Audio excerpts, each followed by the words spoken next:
So there is one relationship, ultimately. And it is true, as the reading said, that our journey to consciously remembering that ultimate relationship starts with a decision. So why would I have said it that way?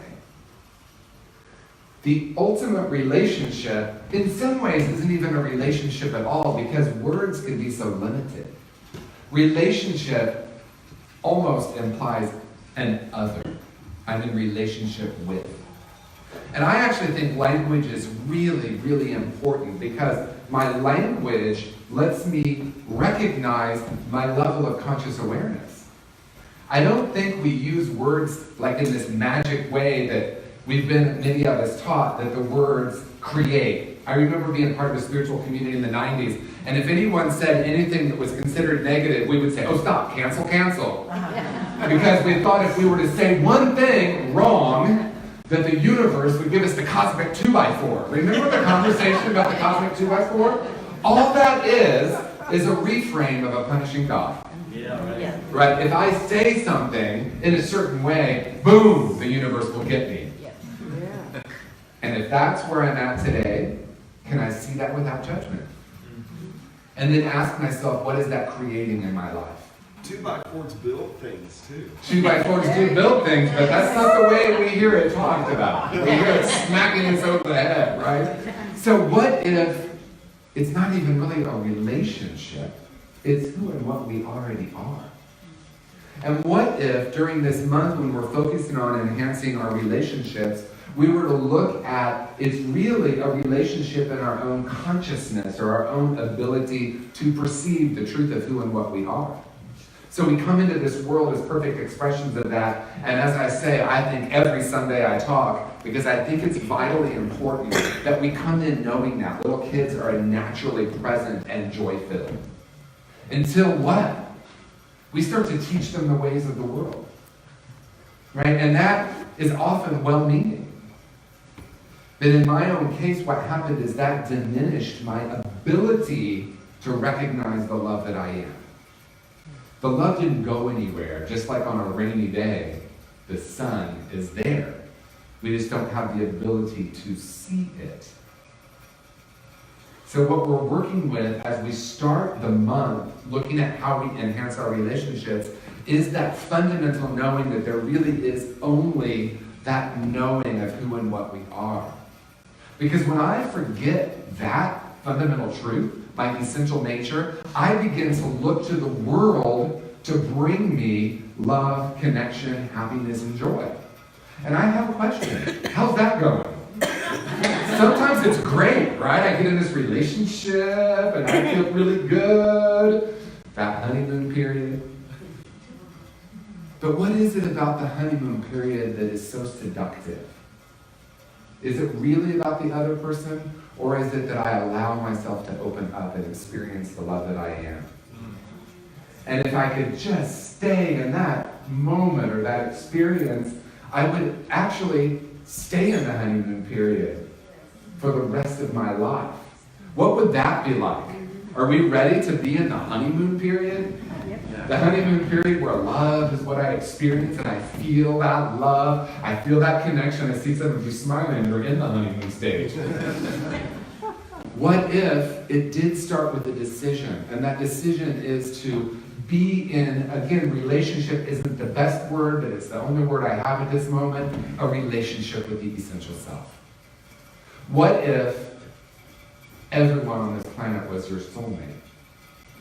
What if I were to shift my awareness to looking or seeking for that one true love, to recognizing that one true love is who and what I am? What would that create in every single relationship?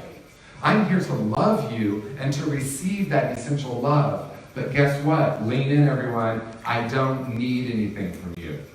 Now, I know that's controversial to say, because there's a whole world where the common language is, I just need to get my needs met here. Or I just need to speak my truth. And I want to be clear. I am not saying there's anything right or wrong about that. I prefer to live in question around that. What is that creating in my life? What do I experience when I'm when I have needs from you, and how is it possible that someone else can actually fulfill those needs? So what I'm not saying is I don't have needs. What I am saying is when I look to someone or something other than source to provide that, I get really mixed results. Sometimes you're awesome. You just give me all my needs. And sometimes it doesn't quite work that way. So what we're really talking about, the reason I wanted to start the month with this conversation about the essential self and how we're in relationship with that first, is as I know who and what I am, absolutely, and I know that love is who I am, I enter relationships in a completely different way. I can view every single person as my soulmate, and therefore I recognize that I have something to share here. I often talk about my mother from up here. She also often love streams, so she might be listening right now, and Mother, I love you very much. And I was in a relationship with my mother well into my 20s, wanting her to be different. If she could just fill in the blank, I would be fill in the blank. If she could just be more interested in my life, I could be happier.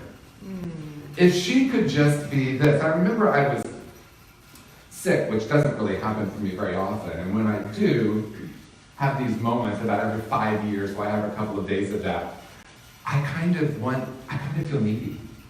And I don't mean that even in a negative way. It's like, oh, I want like the compress and the soup. But that's not who my mother is. And that's okay today. I mean, really, that is. But even well into my 20s, why didn't I have that mom?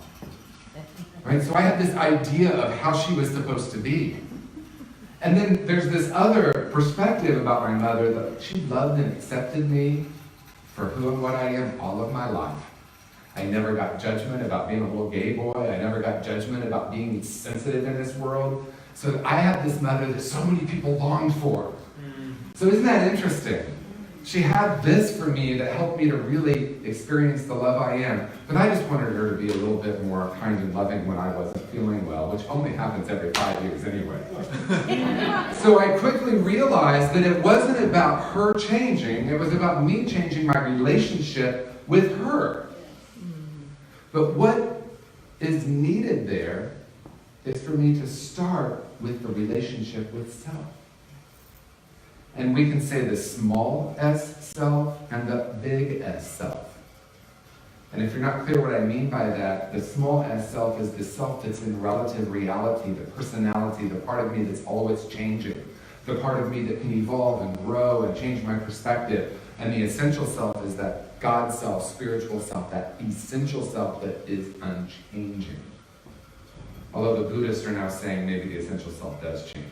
So let's give that a little bit of a So, when I'm in relationship with the ultimate self first, and I dedicate myself to knowing that, and unlearning and releasing everything that stands in the way, or I believe stands in the way of my experiencing that, I move from I need my mother, using this example, to be a certain way, to how can I offer what I think I want from her. Not necessarily as a little game or a formula, but a genuine recognition that it's always paradoxical. I don't need anything from the world, and yet we kind of need love and connection too. The fundamental difference, and I'll kind of say it maybe a little bit differently, the fundamental difference is when I start with the relationship with the essential self, and even the small self. The small s self. Can I love even all of what So I work in the addiction treatment field. And I do this exercise where there's a yes on one side of the wall and a no on the other side of the wall, and there's a line down the middle. And I make 6 different statements, and they stand wherever they are on the spectrum. And then we share why we are where we're at, and then if anyone wants to move, they move. And the final statement is, I love myself exactly as I am. And with heartbreaking honesty, most of them run to the no side. Because there's a strong relationship with a lack of self-love and addictive behavior. And what is that really about at a fundamental level? When I feel broken, when I feel like I can't love all parts of myself, I will look for someone or something outside myself. And in the purest form, we could call that addiction, when I'm repetitively looking for someone or something to try to shift what is happening internally. And so we have this great conversation, and what inevitably comes up is someone will say, but I can't love the parts of myself that I want to change. There are parts of me I'm not happy with. There's parts of me that want to change. How can you say I love myself when I have been in an addiction for the last year and I cause so much harm in the world? To myself and to others.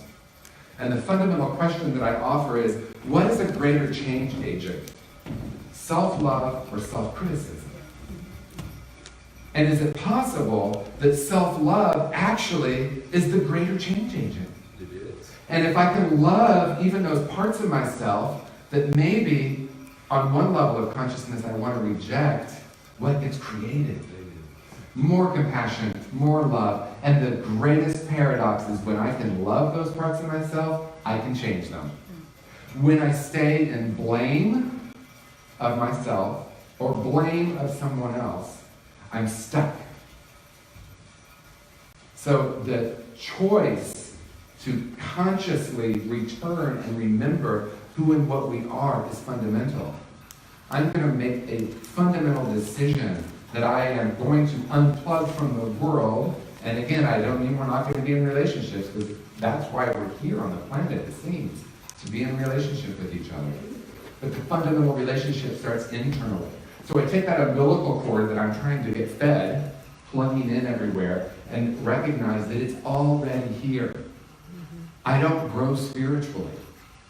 I grow in awareness of my spiritual essence. That right there, if I get that, everything changes. Because even a spiritual path can be filled with, I need to figure it out or get there, or someday I will be. What if this is the most enlightened you'll ever be? Because guess what? That is a true statement. Because there's only right now. And what if each of us is already enlightened? How does that land for you? I'm already enlightened. My ego mind just might not have caught up with that yet. The programs that I have been taught may seem counter to that. So I come into spiritual community, and the highest intention for me of spiritual community is twofold. One, creating a space where we reflect that love and light, and also creating a space where we can really work with our human consciousness. Because life is what I call it, only 100% of the time. 2 people, 3 people can have an experience and have a completely different relationship with that experience. And what does that come from? My perspective of it. My BS belief system. And we have an opportunity to unlearn that. And we have an opportunity to question that.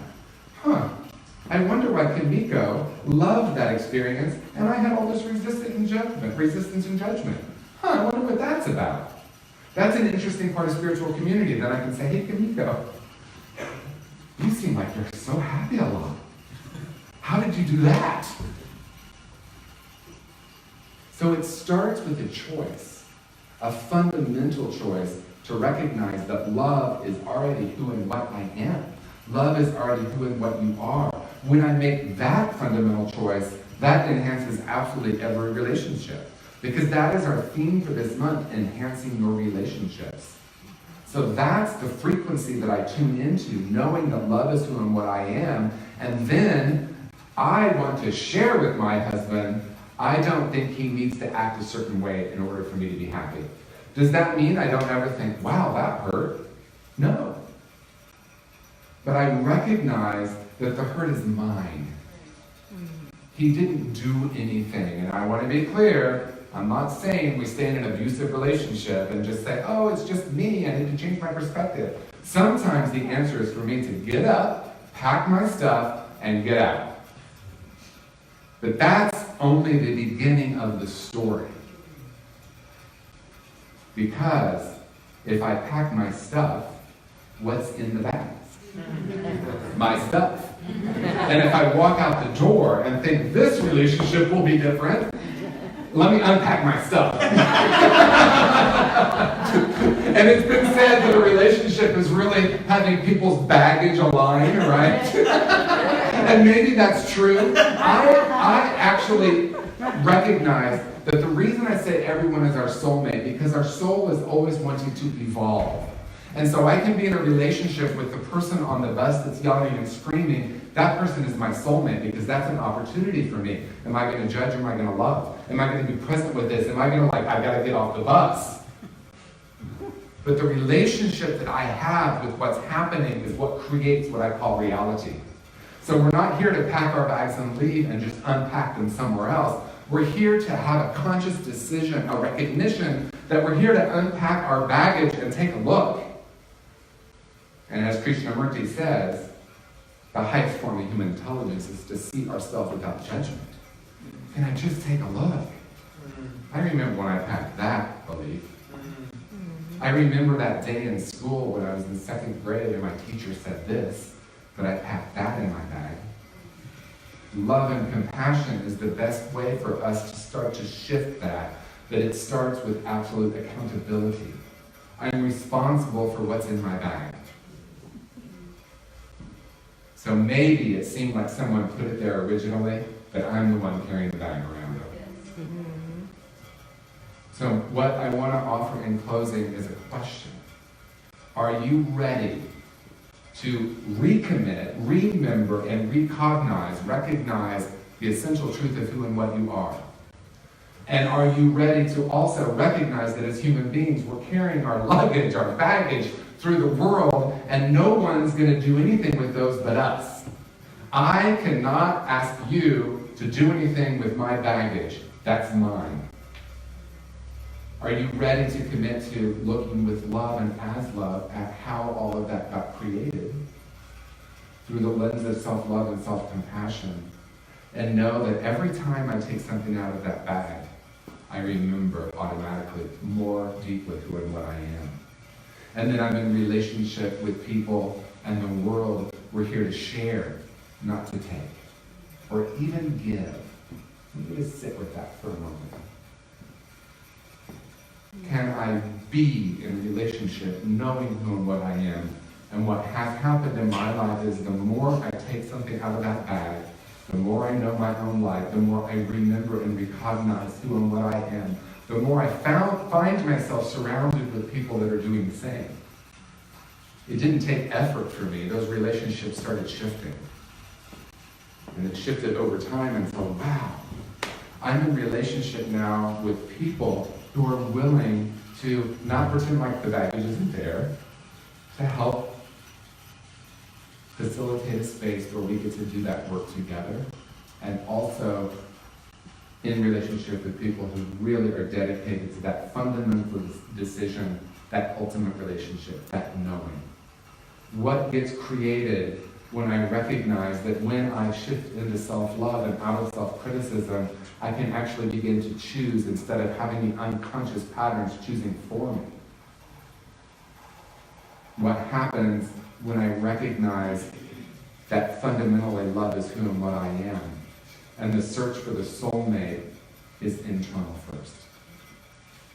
And when I know that, see, because what happens when I need something? What gets created? I need you to. I need me to.